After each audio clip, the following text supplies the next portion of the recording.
midi tout le monde. Ça a commencé à Wall Street. En fait, le mouvement initial, c'était d'occuper Wall Street aux États-Unis pour protester contre la crise financière, ses conséquences pour la population américaine. C'est devenu ici en français le mouvement des indignés. Ça occupe des villes un peu partout. Il est arrivé toutes sortes d'événements. Vous en avez sans doute entendu parler. On va vous résumer ça. Mais la résultante, c'est que partout, on est en train de les mettre dehors. Sauf Montréal. Et des commerçants autour commencent à avoir des gens qui trouvent ça un petit peu fatigant d'avoir un parc, un magnifique parc en plein cœur de la ville où on va avoir des images là-dessus. On commence à avoir des campements pas mal organisés, comme si on était là de façon permanente. On va vous parler. Vous êtes sans doute contribuable. Si vous êtes propriétaire, vous payez des taxes foncières. Si vous êtes locataire, vous les payez à travers votre bail, votre loyer.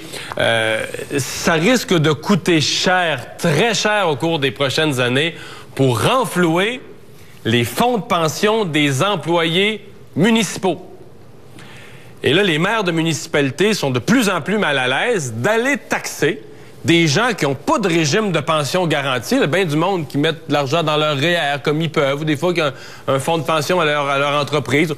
Mais d'aller taxer ces gens-là pour donner aux autres des fonds de pension dorés.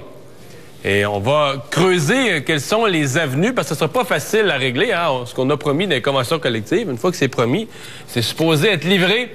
Et on va reparler du leadership de Pauline Marois. Il y a encore eu des événements au cours des derniers jours. On va recevoir à l'émission Nicole Léger, la députée de Pointe-aux-Trembles, que je connais probablement comme, de toute la députation, la plus fidèle à Pauline Marois. J'ai bien hâte de voir comment elle se sent dans les événements des dernières semaines, comment elle vit ça et comment elle voit l'avenir pour Pauline Marois à l'intérieur du Parti québécois.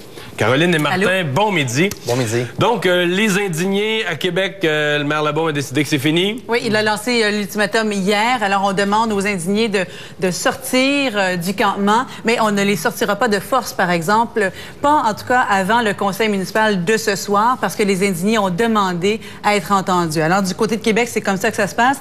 Mais tu le disais, le mouvement est ébranlé d'un océan à l'autre. Si on regarde à Vancouver... Il y a eu des événements assez graves, quand même. Bien, à Vancouver, il y a une femme qui est décédée d'overdose samedi, de surdose. Donc, le démantèlement a été ordonné. À Victoria, on a ordonné le démantèlement pour installer des décorations de Noël. Ça, c'est la raison officielle qu'on a donnée. Mais ça, c'est sans parler des agressions sexuelles, de la vague d'arrestations aussi du côté de New York. Et pendant ce temps... À Montréal, tout va bien. À Montréal, l'organisation tient bon, mais plus que ça. Là, on veut vraiment passer l'hiver. J'y suis allée tout à l'heure faire un petit tour.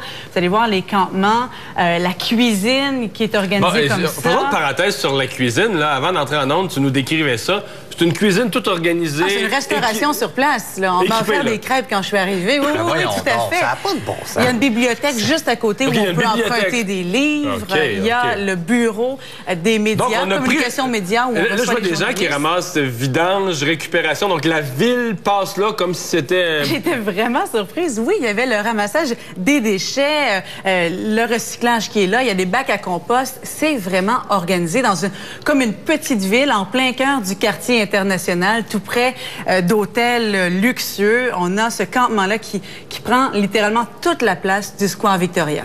Donc, un parc public où des gens sont ni plus ni moins installés, des installations permanentes. Et il y a de graves problèmes sur place, des problèmes de toxicomanie, des problèmes d'alcool. D'ailleurs, l'un des porte-paroles qui dit qu'il n'est pas vraiment porte-parole, mais qui est manifestant, mais qui accepte de parler aux médias, nous disait qu'il y avait ce grave problème-là. Et il sent, c'est sûr, toute cette pression-là qui est sur les autres villes où les campements doivent être démantelés. Ici, à Montréal aussi, il sent une pression.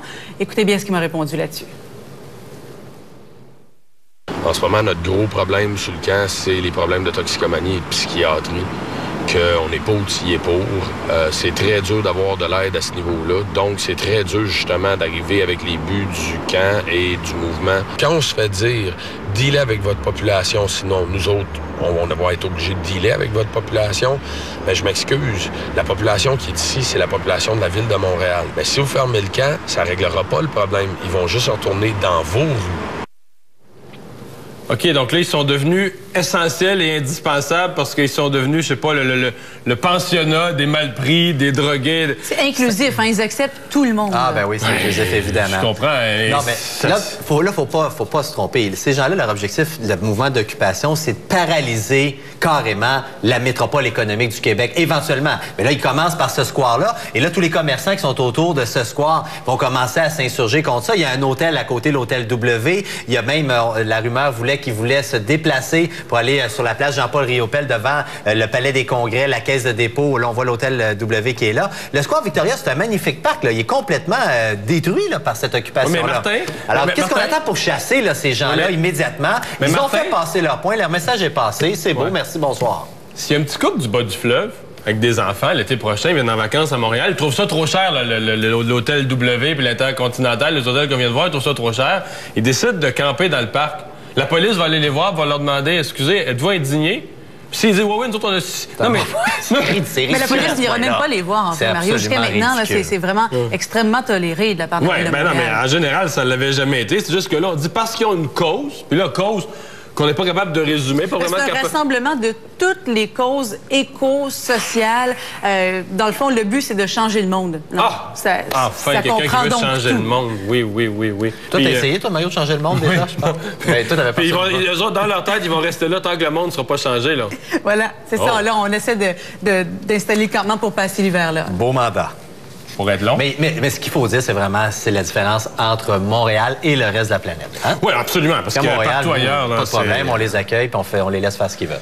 Et d'ailleurs, la question qu'on vous pose, vous pouvez voter sur vtl.ca. Le temps est-il venu d'expulser les indignés? Je vous donne un résultat préliminaire. Là, ça vote depuis environ 11 heures ce matin. 79 % des gens disent oui, le temps est venu de les expulser. 21 % disent non. Continuez à voter et de nous faire part de vos commentaires.